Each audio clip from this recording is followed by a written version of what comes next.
Hey Josh, how's it going? It's going well. How's it going with you? Can't complain. Nice. So I learned an interesting fact. Hmm.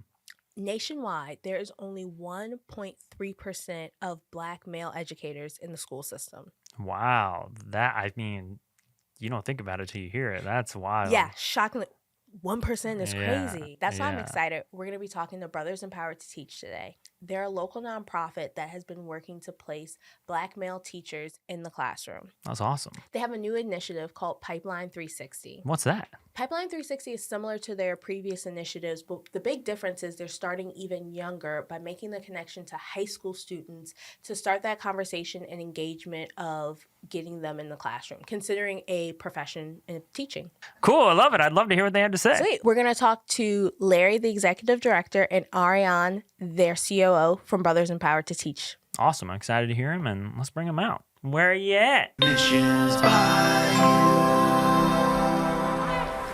Hey, y'all. Thanks for joining us today. Hey, thank you for Glad to having be us. here. Yeah, Dan. Glad. Yeah. Thank you for having us. Excited to get into our chat. So my first question is, with black men only making up 1.3% of public school teachers nationwide, why is this a critical moment for Brothers Empowered to Teach to start programs like Pipeline 360? Yeah, that's a loaded question, but I think right now, just overall, aside from just black men in that particular demographic that we're targeting, we need teachers overall right now. The education field and teaching, I personally believe needs a rebrand. It needs to be remarketed. We need to tell a new story around it, and those are some of the many layers that encompass our work that we're doing at Brothers Empowered to Teach. But obviously, the data that you stated, 1.3 black men only represent literally 1% of the teaching field nationally. That needs to change if we want to inspire the next generations of young black and brown kids, and not just young black and brown kids, but kids across the racial spectrum. I think need to see black men leading in classrooms from an intellectual capacity, not just as disciplinarians, as athletic coaches, which we see all the time, but leading from in front of the classroom, giving lessons. I think there's a profound impact. The data states it. Academically, we see the needle move exponentially for all students, white, black, Hispanic, what have you. We see expulsion rates, suspension rates reduced for all students, and that speaks just to some of the impact from a qualitative and quantitative standpoint as far as why this work is so important. Yeah. And Pipeline 360 being the goal of Pipeline 360 is to return our young black men to hopefully their own communities. Yeah. To teach in those schools and to become leaders in education in those spaces. And if we're already at 1%, and there is a mass exodus right now, then what does that look like for our kids, our young black men in 3 years, 5 years, 10 years? Knowing now that we already are at a deficit when it comes to black men being positively represented in education, if we continue with this mass exodus and we don't intentionally recruit, train, support black men in the education space, then we're going to be worse off in the next few years. Yeah. 1% is a crazy statistic. Absolutely. To think nationwide. Absolutely. It is. And I also think if you have such a small amount, that also means the upward mobility within schools of becoming vice principal, principal, all those other positions. If we're already starting at 1%, you're not going to have any black males in those higher or other positions within the school. Yeah. Absolutely, and I think it's important, to that point as well. We need to offer another representation, another model, another example of what success.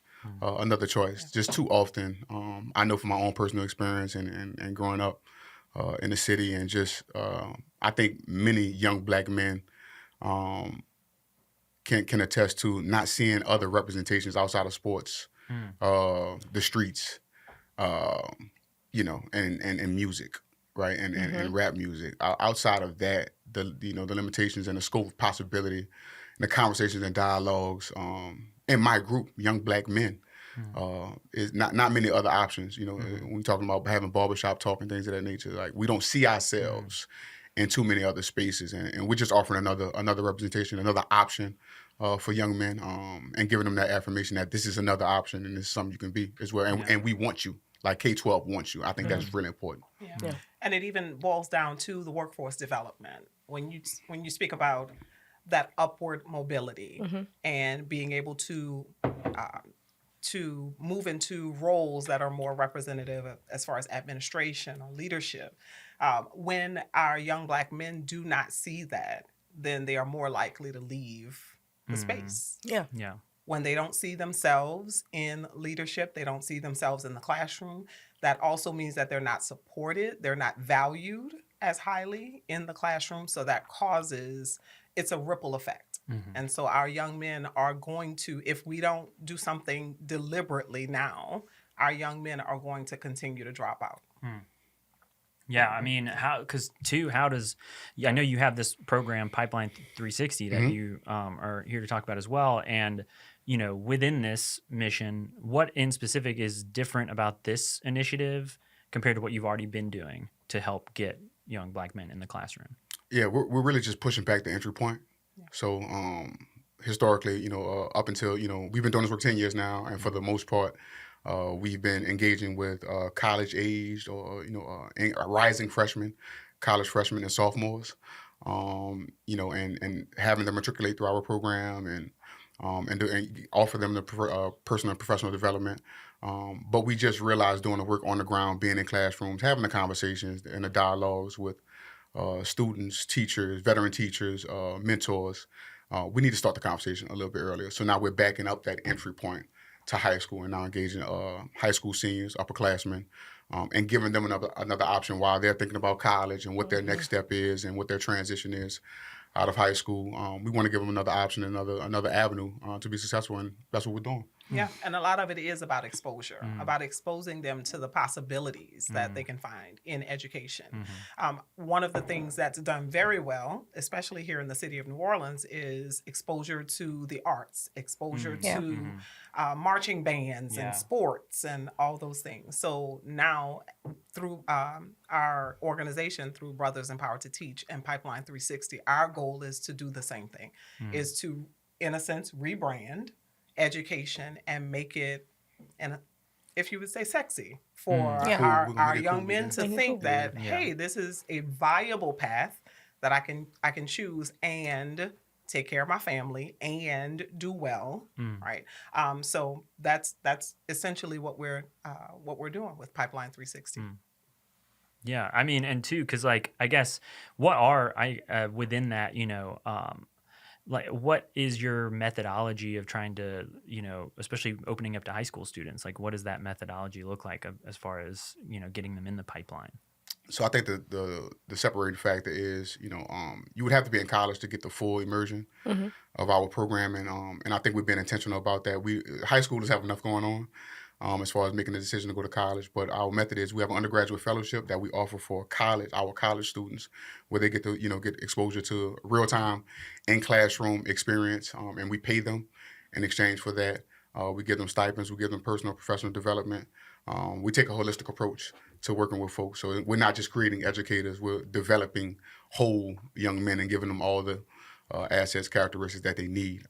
For the high school piece, we just want to engage them and start the conversation and bring and immerse them into our professional development, start having a conversation around what it means to be an educator, what the education field and that landscape, getting them acclimated to the landscape, and just really gauging their interests.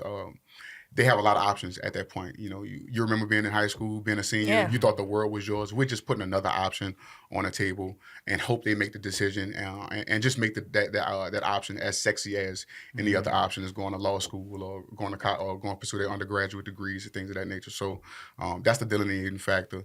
Once they become college students, they can fully immerse into the program. The pedagogy, the educational theory, getting the technical training as far as becoming an educator. But at high school, we just want to kind of create the carrot on the stick, if you will. Yeah. And part of that is also the mentorship piece, is them looking at the track record of the fellows that we've already produced over the last 10 years, connecting them with those fellows on some level, whether that is through the school events that are already happening in that organization, in that school. And like Larry said, just that exposure, making sure that they get to see it in action. And then start dealing with the training piece once they've Gotcha. graduated. Yeah, I like all that. I really like the you talked about, I think it was like soft and hard skills, like some working with them on that, because again, it's more than just going into the becoming a teacher. It's, what can you do next? Maybe it's not being in a classroom, maybe it's working with another education nonprofit, other options for them. I think this also really opens the door for them. Absolutely. And even in this landscape now, this is what we've been exploring heavily in the last 6 months as we revamp and revise and develop new programming, is looking ahead, building for what is next and not for what was necessarily. So that includes like education entrepreneurship, that includes education policy, making sure that they get to see that in action and they get exposed to that, and begin to, as you say, those soft skills. I remember I did my student teaching, the last semester of my senior year at Dillard, and I had gone through all of the pedagogy, the training, and I got into that second grade classroom and realized that that was not the place for me, right? with the babies, Miss J, right? So I said, wait, I need older kids, because as I've wanted to teach since I was in fourth grade, but I realized with that on the job, in the field training, that I needed older kids. So we want to expose our young men in high school to these possibilities so that they can have more of a targeted aspiration. Whether that if they say, hey, I don't want to be in a classroom because I've done this, or I have little brothers and I don't want to work with young kids, but they may be very interested in policy. So we can begin to help to develop those skills in high school so that they can have a targeted aspiration.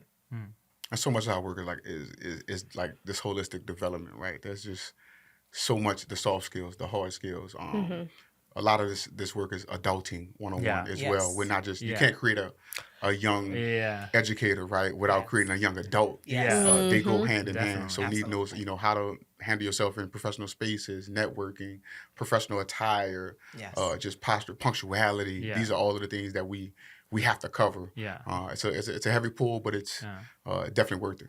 Yeah, that's one of those skills that I feel like a lot of people I hear about are always, I'll meet a young professional or in a space or whatever, and they're like, yeah, I want to start this thing where I can teach my peers about XYZ, like this skill, because like there's so much lack of, everybody's just trying to teach you to do the job, and they don't think like the person also needs to be equipped to do the job, behind the job, and so that's really, it's a kind of a thing people forget about, It's taken for granted big time, these days, especially with the younger generation. There's more of I think a disconnect to those sort of fundamental, basic competencies that were instilled in us in our generation. It's very different now.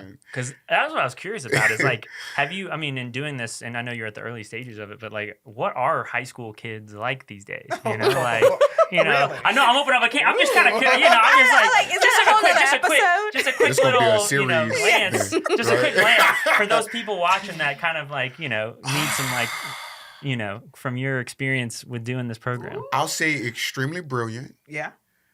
And I mean extremely. It's the exposure to just information. But I think sometimes just they're disconnected from the interpersonal experience and dynamics, the human experience that goes along with being a great talent, and being able to navigate spaces as a human versus just focusing on being good at the thing that you're doing. They like that balance sometimes. Gotcha. I can see that. I mean, especially with everything being so digital for them. Right. Group projects for us. We had to be all in the library together doing a thing. Like, I think those types of things that we hated then probably built those interpersonal skills that we now know how to work together and communicate to people. But when you can just, send somebody a text message. It's a different so world. different. It's a different world. And when you say disconnected, definitely disconnected. Something as simple as good morning. When you walk into a building, right? Good morning, and you have to say it. I had to say it to my students 2 or 3 times, like, "Hey, good morning." Good morning. Right? But also the public speaking in front of a classroom, knowing some of them want to be influencers. They want to do YouTube. They want to podcast. All the things.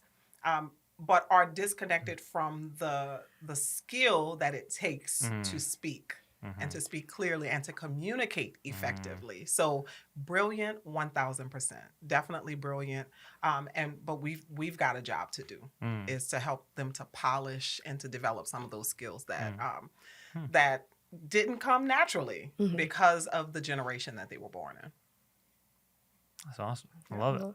Which kind of ties back to the 360 name as Absolutely. well. Yeah. Like there's a continuum, there's a development continuum that's going on. That's where the 360 comes in. Right. Okay. There's a There's development. Hey, I saw those fingers turning. Right. There's a development continuum, but there's we're all also we're coming full 360. 360, and there's a representation Yeah. continuum, right? Like it's like they see me, kids see them, and it just continues. Absolutely.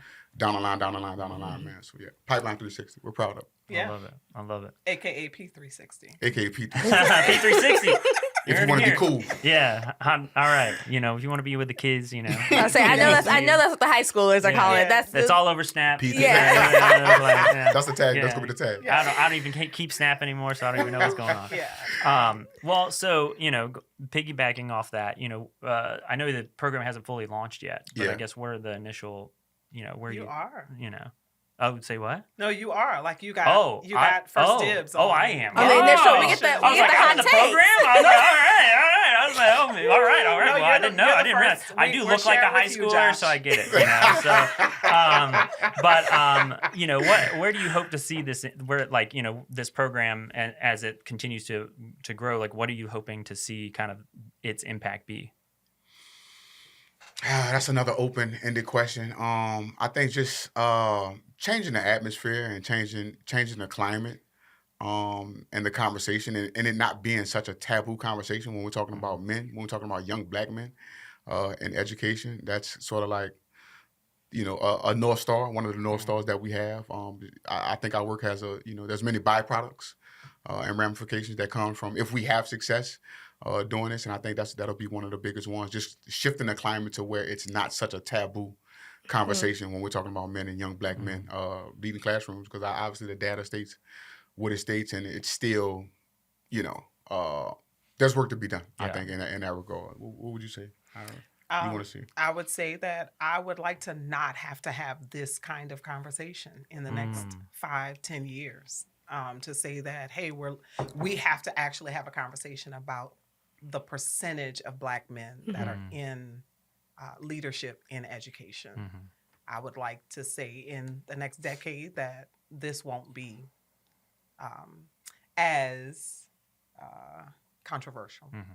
That the percentage is higher. Yeah. Absolutely. Yeah. Love that. Definitely. Yeah. My grandfather was a teacher, and when you talk about how that changes the landscape, he had to stop teaching at least 40 years ago. And my mom and her siblings will still have people come up to them and say, "Are you Mr. Chapman's child? Wow. He did this, this, and this. He like that." I mean, that's the impact. That's the impact. That's the impact. Wow. And that impact statistically is felt on everybody, not just the Black boys in the classroom, not just the Black girls. Everybody benefits. Everybody in the building benefits when we put Black men in leadership in education. Everybody in the city, Absolutely.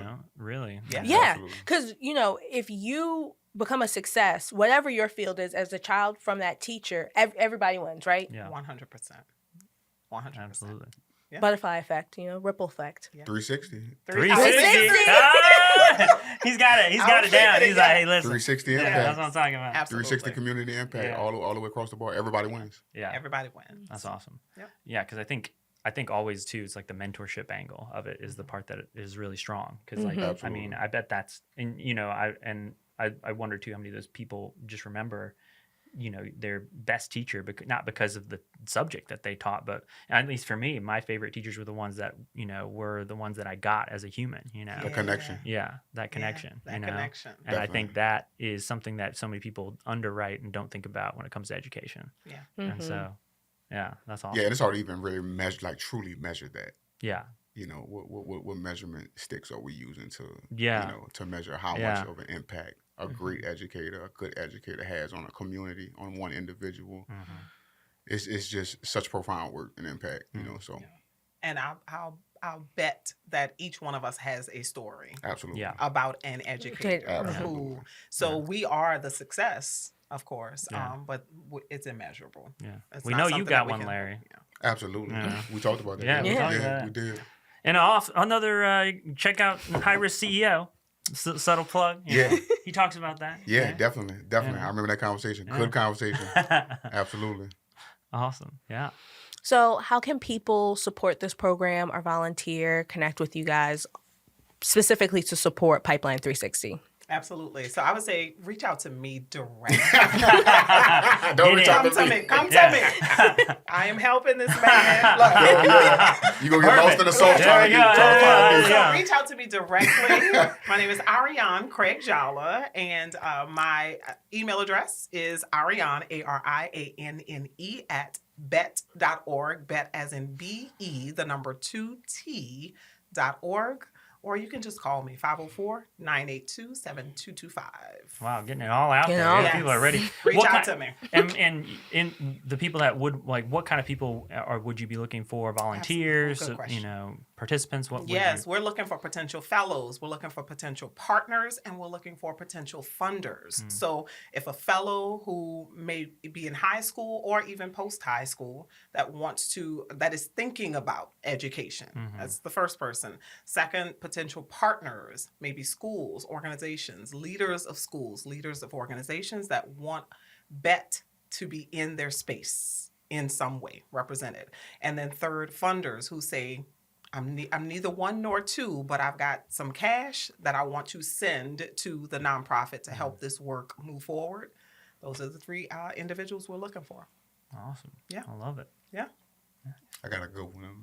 Yeah. She good. Yeah. Oh yeah. Good. Oh yeah. Oh, yeah. Listen to that. Oh yeah. Thank you, boss. Hey, not many people brag at that quickly about so hey it's good. Look, That I'll be listen, this one guy knows year. talent. I'll tell you that much. Yeah, Listen, he listen. handpicked me. He Wow. plucked me out. Listen, Plug you right out. Yeah. telling you. And I'm glad to be here. It'll be one Yeah, we're year glad to real have soon, you. so I'm glad to be here. Yeah. Yeah.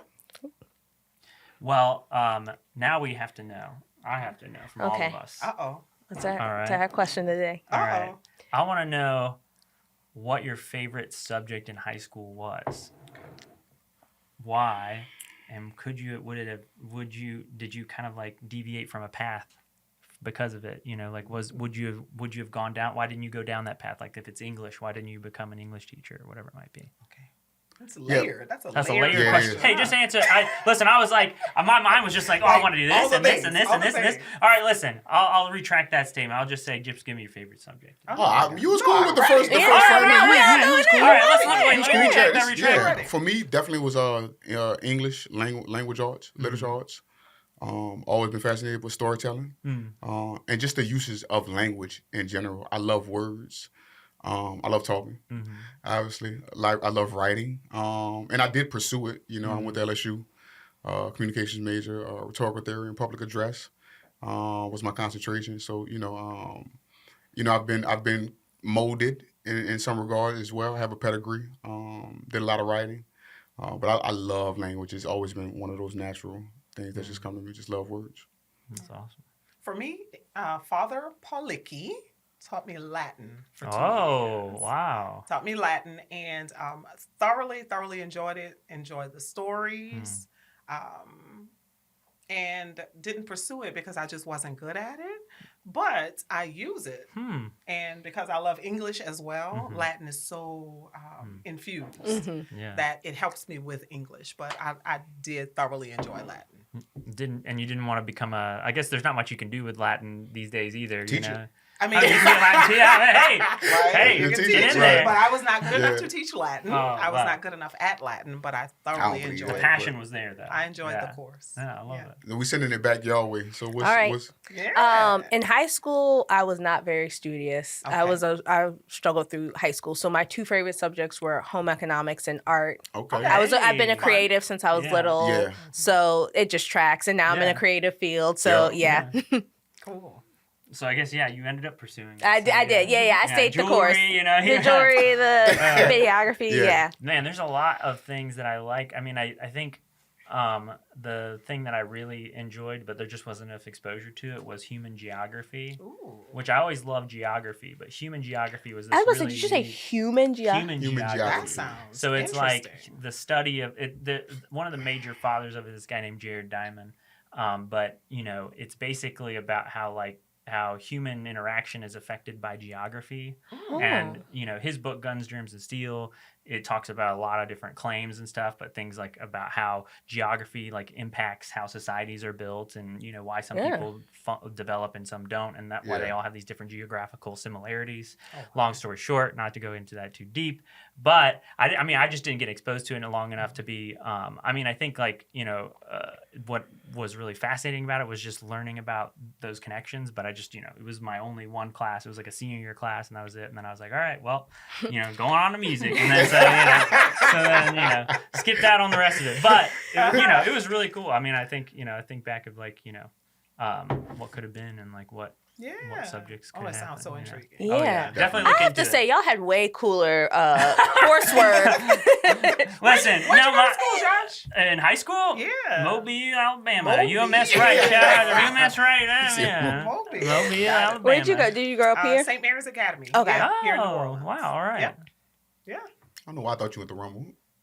I went to Rome. I don't know why. Oh. I had this story in my head. Man. Though. I He swear went to Rome. Yeah, I yeah. swear. I don't know why I thought In you another went life, I did. Yeah. Okay. I love that game of you're not from here, but where do I think you would have gone to high school? I've been telling myself this since I met you, What's the Josh. reputation Oh, wow. of Rummel? I've been telling Uh-oh.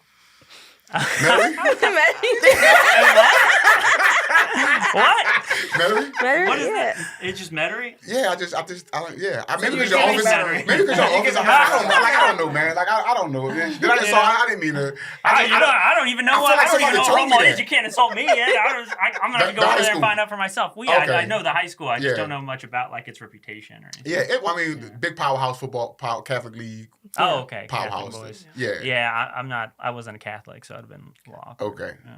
But I swear I've been telling myself this since I met you. Well, Thanks keep for telling clearing that yourself up, that. Josh. Yeah, Yeah, hey, no. listen, we debunk the theories right here Absolutely. on Missions There we go. Bayou. Don't you Absolutely. worry about it. There we go. All those myths, Yeah. they don't last here. Alright. We get to the deeper questions. Yeah, that's what the Like where actual I went to purpose high of this school. is it's a secret Mythbusters. Yeah. Yeah. Specifically about us. Cool. I love it. I love it. All right, well, let's tell our listeners where they can find Brothers in Powers to Teach and learn more about Pipeline 360. How to follow Did she y'all. say contact? No. No, but how to... Yeah. Another. So like Instagram and all Yeah. that. So Instagram handle at Real Bros Teach. So that's RealBrushs TEACH. Real Bros Teach. What's Facebook? Brothers in Power to Teach. Okay. Spelled out. Facebook. What else we doing? LinkedIn. You can find me, Larry Irvin. You can find our page. I think it's Brothers in Power to Teach again on LinkedIn. Where else can you find us? All right, what am I forgetting? Website. www.be2t.org. That's the letter B, the letter E, the number 2, letter T.org. be2t.org. Find us at, go to our website. Definitely go to our website. Anything else I'm forgetting? That's it. I think that's it. Yeah. Nice. I mean, hey, I was hoping for more. No, I'm kidding. It's a lot. We know. We had- Listen. We You had gotta get TikTok out and there. all You gotta that. be in there. Yeah. You gotta be out there. You gotta be out there. That's important. Trying to find our way. Yeah, Yes. that's right. Especially if you're gonna find those high schoolers. Yeah. You gotta be Definitely. on Snapchat. Definitely. Are you on Snapchat TikTok yet? and all that. It's Yeah. coming. It's coming. Oh yeah. Wow, It's that's gonna be a We're gonna make it wild happen. ride. Yeah. We definitely gonna make it happen. All right, I love it. Cool. All right, y'all. Thanks for joining That us. was it? Yeah, that's Thanks, it. Harmless. Maya. Thanks, Harmless. Josh. I was home. Thank you. Thanks for coming. All right, cool. Y'all offering us lunch too or no? Thanks for listening to Missions Bayou, powered by Comfy Stone. If you enjoyed this episode, be sure to follow the podcast wherever you listen. And if you're watching on YouTube, don't forget to subscribe and drop a comment, letting us know your thoughts and who you'd like to hear from next. We'll see y'all next time.